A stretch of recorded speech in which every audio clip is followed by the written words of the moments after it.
Award. Yes, he is none other than Honorary Captain Yogendra Singh Yadav sir, whose actions are a testament to his unwavering valor and dedication to the country.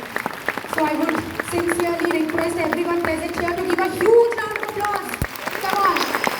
So let's know more about Yogendra sir through this video. I would request the back-end team to please play the video.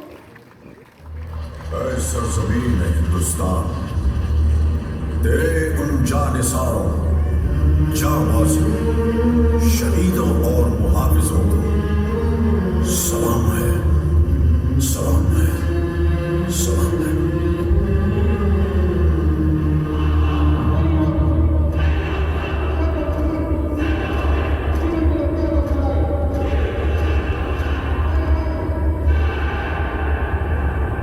सम्माननीय captain Yogendra Singh भारतीय सेना सेवानिवृत्त अधिकारी हैं, जिन्हें कारगिल युद्ध के दौरान 4 जुलाई 1999 की कार्रवाई के लिए उच्चतम भारतीय सैन्य सम्मान परमवीर चक्र से सम्मानित किया गया। मात्र 19 वर्ष की आयु में परमवीर चक्र प्राप्त करने वाले ग्रेनेडियर यादव सबसे कम उम्र के सैनिक हैं, जिन्हें ये सम्मान प्राप्त हुआ। यादव 16 साल और 5 महीने की उम्र में ही भारतीय सेना में शामिल हो गए थे। ग्रेनेडियर यादव 18 ग्रेनेडियर्स के साथ कार्यरत कमांडो प्लाटून घातक का हिस्सा थे, जो 4 जुलाई 1999 के शुरुआती घंटों में टाइगर हिल पर 3 सामरिक बंकरों पर कब्जा करने के लिए नामित की गई थी। बंकर एक ऊर्ध्वाधर बर्फ से ढके हुए 1000 फुट ऊंची चट्टान के शीर्ष पर स्थित थे। यादव स्वेच्छा से चट्टान पर चढ़ गए और भविष्य में आवश्यकता की संभावना के चलते रस्सियों को स्थापित किया।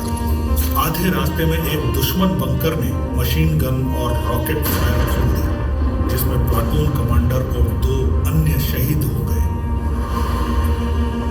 अपने गले और कंधे में 3 गोलियां लगने के बावजूद यादव शेष 60 फीट चढ़ गए और शीर्ष पर पहुंचे। गंभीर रूप से घायल होने के बावजूद वो पहले बंकर में घुस गए और एक ग्रेनेड से 4 पाकिस्तानी सैनिकों को मार दिया।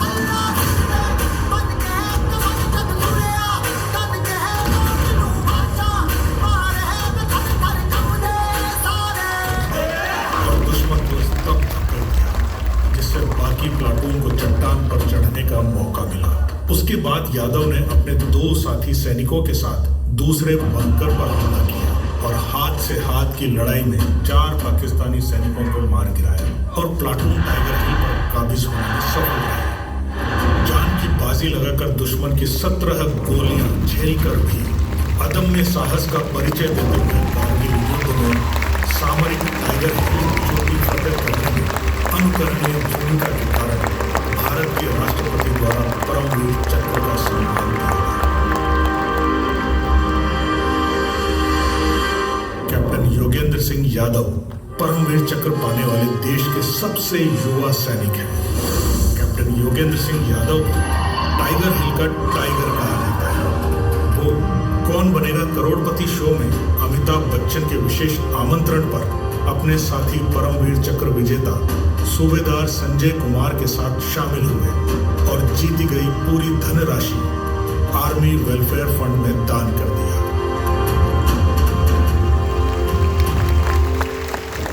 आइए जोरदार तालियों के साथ कैप्टन योगेंद्र सिंह का स्वागत।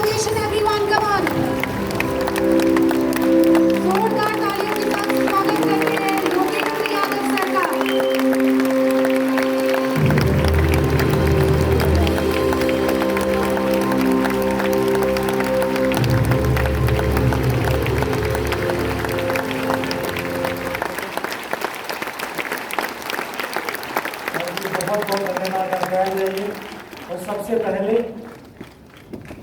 मैं अपने उन शहीद साथियों के परिवारों के चरणों में नतमस्तक होकर के नमन करता हूँ, वंदन करता हूँ वंदन करता हूँ एलन के founder director RM sir, Rajesh Maheshwari sir, जिन्होंने और जिनकी प्रेरणाओं से एक ऐसे बेमिसाल इस मिशन का जो है शुरुआत हुई कि हम अपने देश की युवा शक्ति के सामने ऐसे उन परिवारों को लेकर के आए जिन्होंने 25 साल कारगिल का युद्ध समाप्त हुए हो गए, उन्होंने 25 साल में कितना संघर्ष झेला होगा और आज ये हमारे युवाओं के संघर्ष की प्रतिमूर्तियां हैं।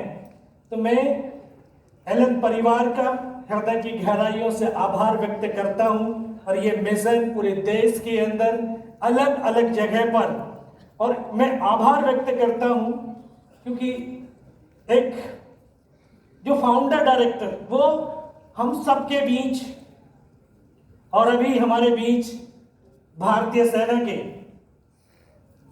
एक सीनियर अधिकारी डिप्टी GOC साहब हमारे बीच पहुंच गए, हम सब बच्चों को आशीर्वाद देने के लिए और इन परिवारों का शौर्य करने, वंदन करने के लिए हमारे बीच आए।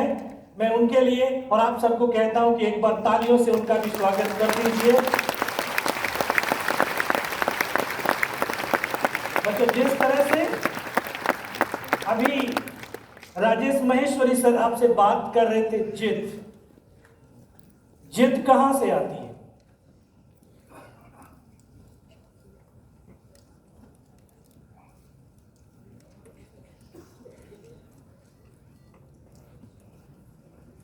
अंदर से।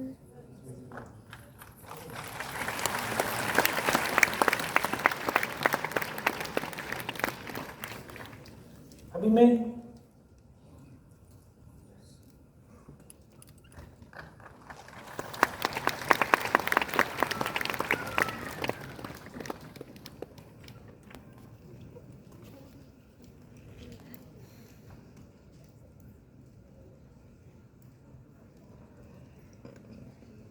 ये सैन्य अधिकारी आज हमारे बीच इसलिए आए हैं कि ताकि हम देश के युवाओं को, देश की शक्ति को, देश के भावी पीढ़ी को ये आशीर्वाद दे सकें। और सर अभी जब हम जिक्र कर रहे थे, जिद की बात कर रहे थे, जिद, ये जिद कब आती है? जिद आप यहां पर बैठे हैं, कभी मन के अंदर वो जिद आई है कि डॉक्टर क्यों बनना है? कभी जिद आई कि मुझे इंजीनियर क्यों बनना है? ये जिद जिस दिन आपके अंदर से आएगी उस दिन आएगी जिस दिन आपको पर्पज पता चलेगा। पर्पज पता चलेगा क्योंकि एक फौजी को अपनी वर्दी का पर्पज मालूम होता है और उस वर्दी की खातिर एक जिद जागृत होती है, एक जिद उत्पन्न होती है। और उस जिद की खातिर क्या जिद होती है कि मेरी यूनिट, मेरा रेजिमेंट, मेरी सेना, मेरा देश झुकेगा नहीं।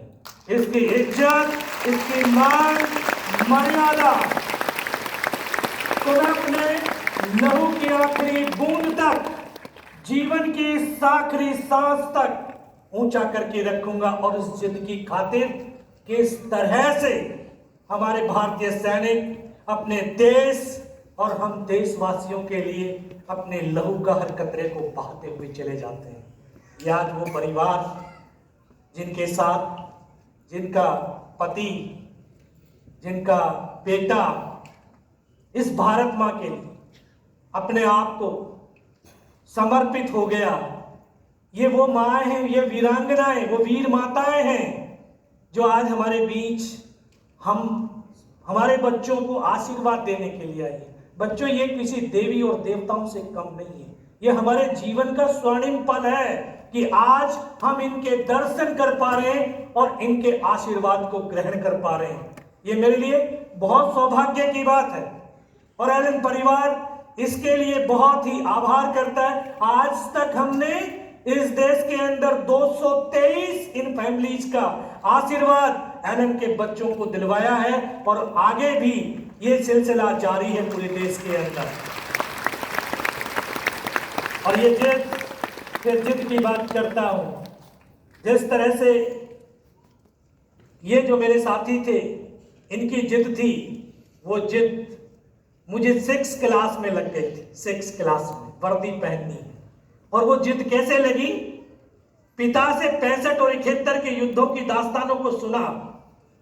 6 क्लास के अंदर ऐसे सैनिक की कहानी को पढ़ा जिसने 1965 में 8 पैटर्न टैंकों को ध्वस्त कर दिया और 9वें पे निशाने लगाते लगाते मां भारती की गोद में सो गया। शायद आप नाम नहीं जानते हो। जानते हैं? नहीं जानते। CQMH अब्दुल हमीद। आपके भी जीवन के अभी आदर्श होंगे, कोई ना कोई तो रोल मॉडल चुन लिया होगा। लेकिन मेरे जीवन का रोल मॉडल था ना वो 21 साल का नौजवान जो 1971 में टैंक से टैंक की लड़ाई लड़ता है और पूरे पाकिस्तान के एक स्क्वाड्रन को ध्वस्त करता हुआ वो मां भारती की गोद में सो जाता है। ऐसा योद्धा, उसके ऊपर पूरा देश गर्व करता है। और पाकिस्तानी कमांडर जब हिंदुस्तान की धरती पर आया, उसके मां के चरणों को छू करके कहता है, मां तूने बेटा नहीं एक शेर को पैदा किया है।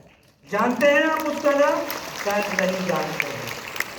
सेकंड लेफ्टिनेंट अरुण खेत्रपाल, 21 साल का नौजवान था।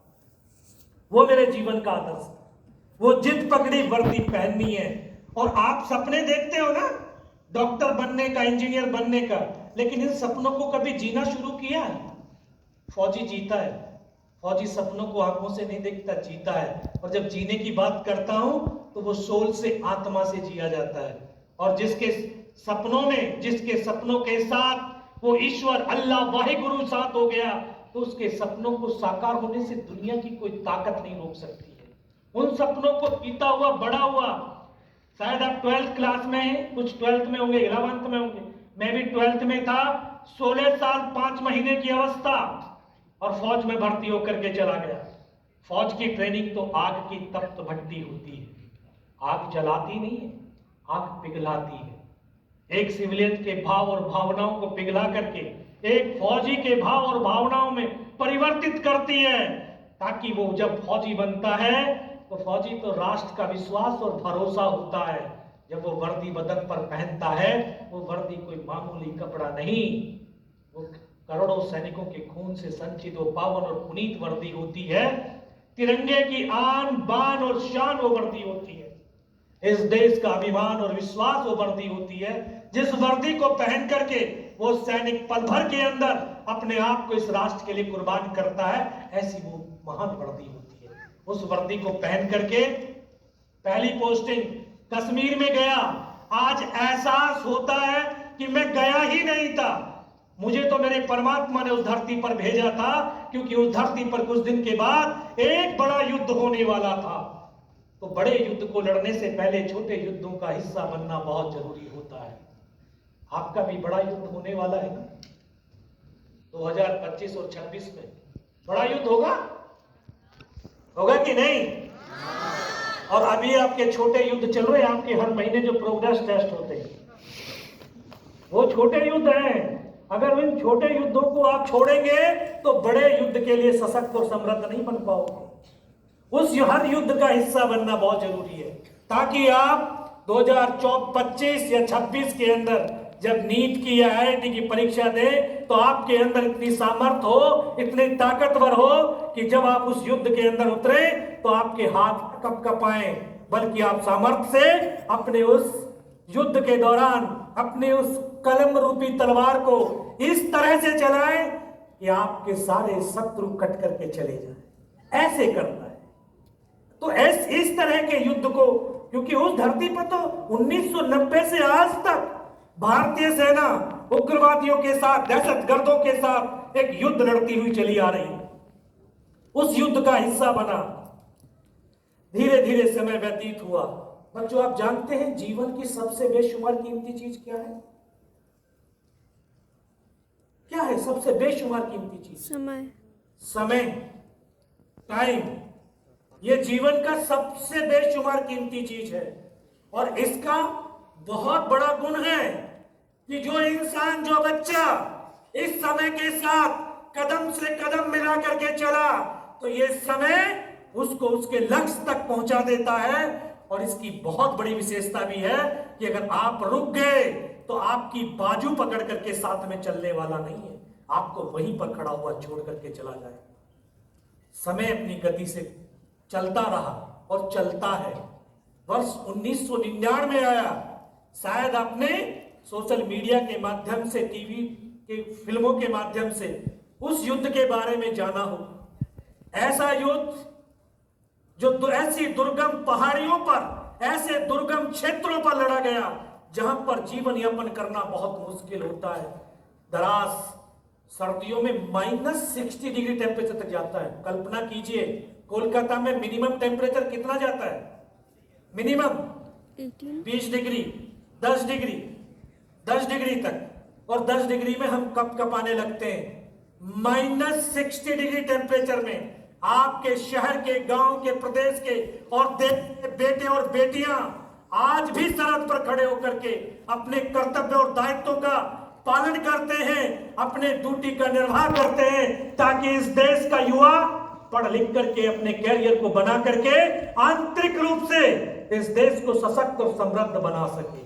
दिन रात अपने कर्तव्यों का पालन कर रहे हैं। ऐसे दुर्गम इलाकों के अंदर भारतीय सेना ने युद्ध लड़ा और जीत का वो स्वर्णिम इतिहास लिख दिया कि दुनिया की कोई सेना इतनी हाइट्स के ऊपर ना तो कोई युद्ध लड़ी है और ना ही उस युद्ध के अंदर इतनी महानता की जीत को अर्जित किया है। मेरी यूनिट 18 ग्रेनेडियर्स कश्मीर में थे। द्रास सेक्टर भेजा गया। तोलोलिंग टॉप के ऊपर 22 दिन तक युद्ध लड़ा हमने। और 22 दिन के दौरान 2 ऑफिसर, 2 जूनियर कमीशन ऑफिसर और 21 जवानों को खोया। तब जाकर के 12 जून 1999 को पहली सफलता के रूप में वो पहाड़ी भारतीय सेना को पुनः प्राप्त हुई। उसके बाद फिर टाइगर हिल, शायद टाइगर हिल का नाम आप जानते हैं। टाइगर हिल द्रास सेक्टर की वो पहाड़ी जिसकी ऊंचाई 17,000 फीट, जो वर्ष भर बर्फ से ढकी रहती थी, उस पहाड़ी को पुनः प्राप्त करने के लिए एक विशेष टीम, जिसको फौजी भाषा में घातक प्लेटून और सिविल भाषा में कमांडो टीम कहते हैं, उस टीम के बहुत सारे सदस्य शहीद हो गए। नए जवानों का चयन शुरू हुआ। तो बच्चों, मैं आपको बताना चाहता हूं, कहना भी चाहता हूं कि व्यक्ति की पहचान किसी औहदे या रैंक से नहीं होती है। व्यक्ति की पहचान उसके कर्म, उसके कार्य से होती है। जो बड़ी विस्मित भरी निगाहों से मुझे देख रहे हो कि कोई बड़ा शक्तिशाली व्यक्ति आ गया है, मैं कोई शक्तिशाली व्यक्ति नहीं हूं। आप लोगों की तरह एक मां के गर्भ से पैदा हुआ एक किसान और जवान का बेटा हूं। कोई पहचान नहीं थी, सिर्फ इतनी पहचान थी कि मैं 18 ग्रेनेडियर ब्राव कंपनी नंबर 5 प्लाटून के नंबर 1 सेक्शन का नंबर 1 जवान हूं। इतनी पहचान थी। लेकिन उस 22 दिन की लड़ाई के दौरान हम 15 जवानों की एक टीम, जिसका काम था फॉरवर्ड में लड़ रहे जवानों को रसद पहुंचाना, 15 में से वो 3 जवान हम ऐसे थे जो 22 दिन तक बिना कुछ खाए, बिना सोए, बिना रुके, बिना थके लगातार चलते थे। सुबह 5:30 बजे 25 से 30 किलो वजन उठा करके रात को 2:30 बजे ऊपर पहुंचते थे, फिर 2 घंटे में नीचे आते। उस काम से हमारी पहचान बनी कि तीनों जवान फिजिकली और मेंटली बहुत स्ट्रांग हैं, इनको इस घातक प्लेटून के अंदर शामिल किया जाए। इस तरह से मुझे उस टीम का हिस्सा बनने का सौभाग्य मिला और उस टीम को टाइगर हिल टॉप के ऊपर सबसे पहले हमला करना था। हाइट ज्यादा थी तो दुश्मन के पास बहुत बड़ा एडवांटेज था। दूर तक देख सकता था तो दूर तक देख सकता था तो दूर तक मार भी सकता था। इसलिए दुश्मन को सरप्राइज करने के लिए, अपनी मूवमेंट को छुपाने के लिए रात का सहारा लिया। रात भर चलते थे, दिन भर पत्थरों में बिना किसी मूवमेंट के चुपचाप पड़े रहते थे। उस समय रात का टेम्परेचर -20 डिग्री तक जाता था। जितनी देर अभी आपसे वार्तालाप करते हो गया, अगर बैरिक से बाहर खड़े हो जाएं तो चेहरे की स्किन फट करके खून टपकना शुरू हो जाता था। हिंदुस्तान के ये सैनिक कंधे से कंधा और कदम से कदम मिला करके दुश्मन के भारी गोलाबारी को पार करते हुए उस टाइगर हिल टॉप के शिखर की तरफ बढ़ते रहे। और तीसरी रात का वो मंजर आज ही मेरी आंखों के सामने ऐसे दृश्यता है शायद वो कल की ही तो बात है। बिल्कुल 90 डिग्री की चट्टान जिस पर चढ़ना असंभव सा प्रतीत हो रहा था। रस्सियों के सहारे जैसे चढ़ना शुरू किया, हमारी आवाज हुई, ऊपर से पत्थर गिरे, पत्थरों की आहट हुई, दोनों तरफ दुश्मन के बंकर थे। ऐसे फायरिंग खोल दिया, रास्ता कट ऑफ हो गया। केवल और केवल हम 7 जवान ऊपर चढ़ पाए। ऊपर चढ़े तो सामने फिर दुश्मन का बंकर। 7 जवानों ने अंधाधुंध फायरिंग किया और उसमें बैठे हुए तमाम पाकिस्तानियों को पल भर के अंदर मौत के घाट उतार दिया था।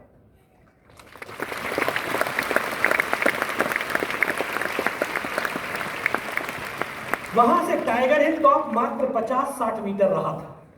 टॉप पर तो उनकी एक कंपनी का डिप्लॉयमेंट, एक कंपनी की स्ट्रेंथ 150 और हम केवल 7। लेकिन इतनी बड़ी संख्या को देख करके घबराए नहीं, डरे नहीं, बल्कि साहस के साथ, धैर्य के साथ, निडरता के साथ उनके साथ लड़ते रहे, मुकाबला करते रहे, संघर्ष चलता रहा। और संघर्ष करते करते फिर ऐसा परिस्थिति आई कि एक कदम आगे रखते हैं तो हेड शूट है और एक कदम पीछे रखते हैं तो हेड शूट है। मरना निश्चित हो गया था। लेकिन मैं नमन करता हूं इस देश की माओं को जो अपने बेटे और बेटियों को संस्कार स्वरूप कहती हैं कि सीने का दूध पिलाया है, सीने पर गोली खाना, कभी पीठ पर गोली मत खाना। आज ये हिंदुस्तान के बेटे और बेटियां अपने मां के वक्तव्य को सार्थक रखने के लिए सीमा पर खड़े होकर के सीने पर गोलियां खाते हैं। मेरे नौजवान साथियों, कभी भविष्य में किसी सैनिक का पार्थिव शरीर देखने का सौभाग्य मिले तो उसके कफन तिरंगे को हटा करके देखना, उसके सीने पर गोलियों के निशान मिलेंगे, पीठ पर आपको एक भी निशान नहीं मिलेगा। और फौज में एक ही शब्द होता है, एडवांस, विथड्रॉल नहीं होता है। इतने तो आप भी समझदार होंगे, इतना तो आप भी जानते हैं धरती पर जो पैदा हो उसकी मृत्यु निश्चित है, इतना हम भी जानते थे। तो मरना है तो कायर और बुज़दिल की तरह नहीं, डरपोक की तरह नहीं, क्योंकि हमारी माओ ने और भारत मां ने हमें बुज़दिल डरपोक पैदा नहीं किया, हमें तो सिंह ने और शेर पैदा किया है। तो लड़ करके और मार करके मरेंगे, ये सोच करके 5 घंटे तक उनके साथ लड़ते रहे, संघर्ष करते रहे।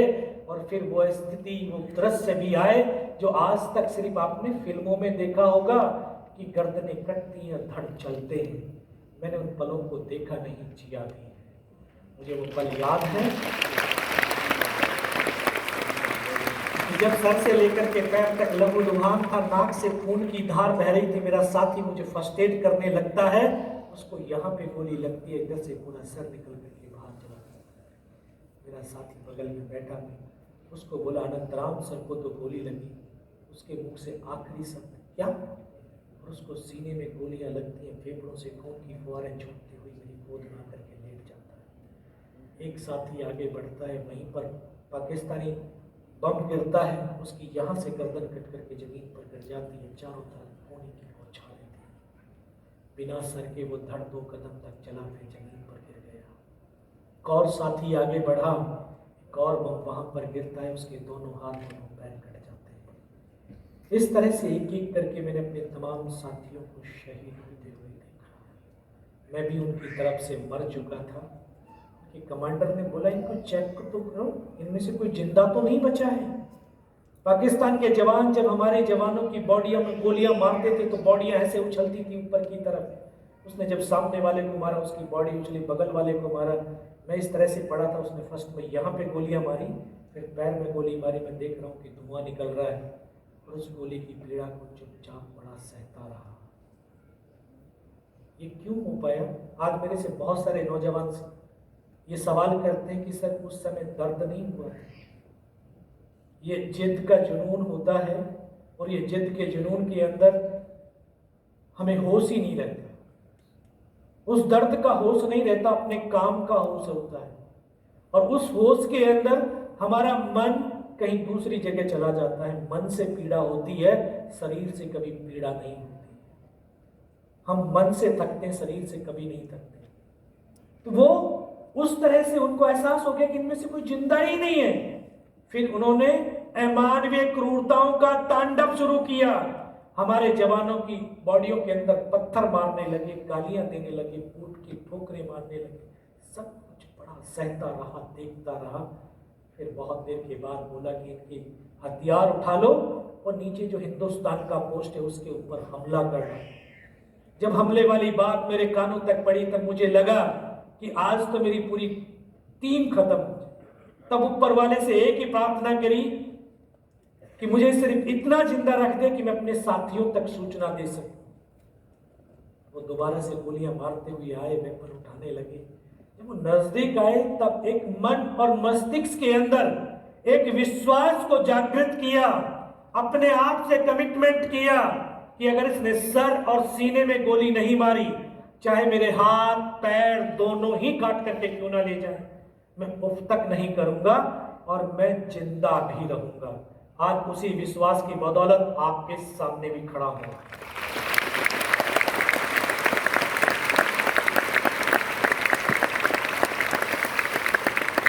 उसने गोलियां मारी, फिर वेपन उठाने के लिए उसने लास्ट बुलेट यहां पर भी चला। पूरी पैंट फट गई थी चलते चलते। पर्स रखा था यहां, उसमें कुछ 5-5 रुपए के सिक्के थे। जब गोली चली तो जाकर के सिक्कों से टकराई और रिकोचिट होगी। गोली के धक्के से, फोर्स से, पावर से मुझे लगा मैं भी मर गया हूं। पाकिस्तान का जवान जब मेरे हथियार उठा करके जा रहा होगा, उसका पैर मेरे पैर से टकराया, तब मुझे अंदर से चेतना ही में लगा कि मैं तो जिंदा हूं। तब एक अंतर्मन से आवाज है कि योगेंद्र अभी तक नहीं मरा तो अब मरेगा भी। मेरे पास एक हैंड ग्रेनेड बचा हुआ था, मैंने ग्रेनेड से हमला किया तो जो पाकिस्तानी जवान हमारे हथियार उठा करके जा रहा था उसके कोट के अंदर हुड था, हुड के अंदर वो ग्रेनेड गिरा और जब तक ग्रेनेड को निकाल पाता ग्रेनेड फट गया, उसका यहां से पूरा सर उड़ा उसके धमाके से और वो हमारे ऊपर आकर के गिर गया। उस धमाके से पाकिस्तान के जवानों में खलबली मची कि इनमें से कोई जिंदा है। कुछ बोले जिंदा नहीं, नीचे से रिइंफोर्समेंट आ गई है। बस वही एक मौका था, मैंने दोनों हाथों से राइफल उठाने की चेष्टा करी, लेकिन ये हाथ की हड्डी पूरी निकल के बाहर थी, सिर्फ कंधा कंधा हिला। फिर एक हाथ से ऐसे राइफल को उठाया, ऐसे पलटा खाया और वहां से फायरिंग किया। 3-4 पाकिस्तानियों को पल भर के अंदर मौत के घाट उतारा।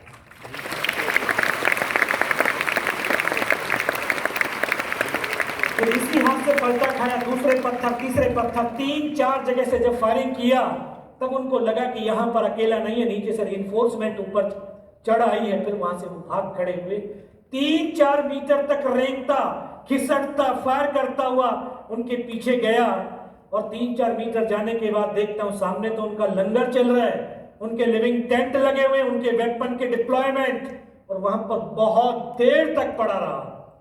फिर दिमाग के अंदर फिर पागलपन छाया, योगेंद्र तुझे नीचे जाना है, अपने साथियों को बचाना है। फिर वापस धीरे धीरे खिसकता रेंगता अपने उन साथियों तक आया। फिर लगा कि इनमें से देख कोई जिंदा होगा। आकर के देखने लगा तो किसी का सर निकला हुआ बाहर था, किसी के पूरे फेफड़े निकले हुए बाहर थे। बहुत देर बैठ करके रोता रहा। और जब हम नीति और नियति से कोई काम करते हैं तो ईश्वर तो हमारे साथ होता है।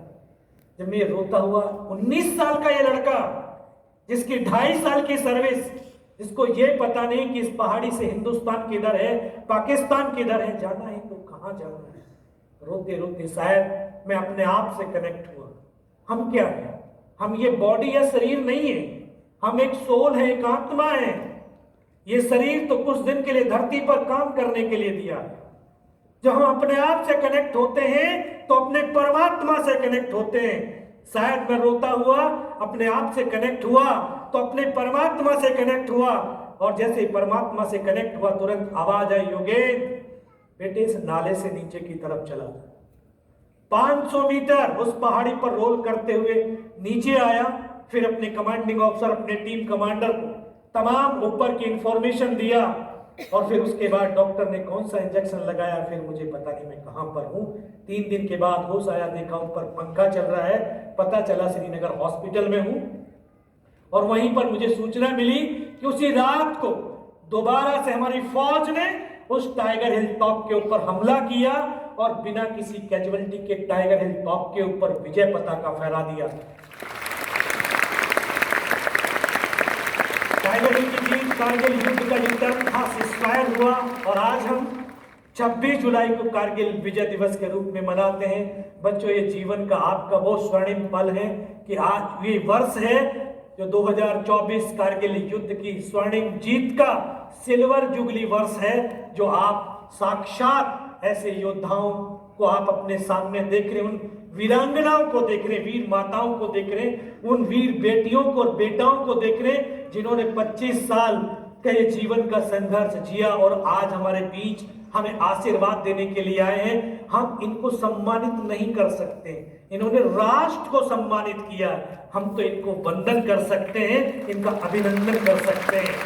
और अब इन्हीं परिवारों का, उन वीरांगनाओं का, वीर माताओं का अभिनंदन करने के लिए, उनका वंदन करने के लिए मैं आरएम सर, जीओसी सर, आप सबको मैं मंच पर आमंत्रित करता हूं कि आप आएं और इनका हम अभिनंदन करें, इनका वंदन करें।